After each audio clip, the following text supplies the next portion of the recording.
One of the most important financial decisions you'll ever take is getting a mortgage. It's one of the biggest financial commitments most people make, alongside private school fees for their children if they're lucky enough to be able to afford them. So, what is a mortgage? That's what we'll cover in this video. And what do some of the key bits of jargon plastered all over the newspapers actually mean?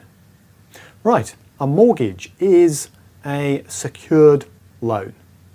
That makes it different from a loan that you might take out, for example, unsecured to buy a car, or just simply by racking up credit card debt or using a store card. Those are unsecured. All right, now the difference is very simple. A secured loan, a mortgage, here's the deal. You go to a bank, say I want to borrow £100,000 for argument's sake. The bank says, that's fine, Tim, but we want the loan secured on an asset, that asset being the house you plan to buy. The deal is simple, and it's a two-sided deal. In return for that security, the bank will offer you a low interest rate, much lower than on, say, a car loan or a credit card or a store card loan.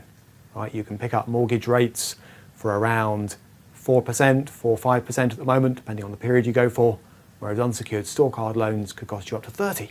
All right? So that's the upside.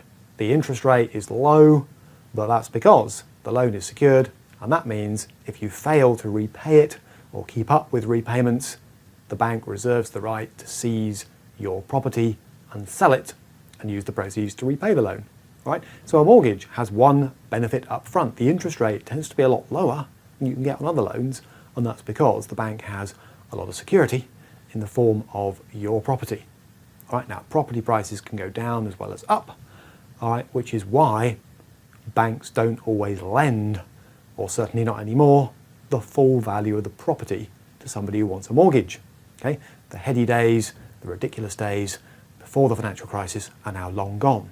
So that brings me on to my first piece of jargon related to mortgages: loan to value, LTV. Now if you see that, what does that mean? And what practical consequences does it have for you trying to get a mortgage?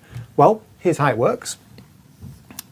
People who've seen my videos before will know that graphics are a particular forte of mine. So there's a house, all right, and let's say that the value of the house on the open market is £100,000. All right, and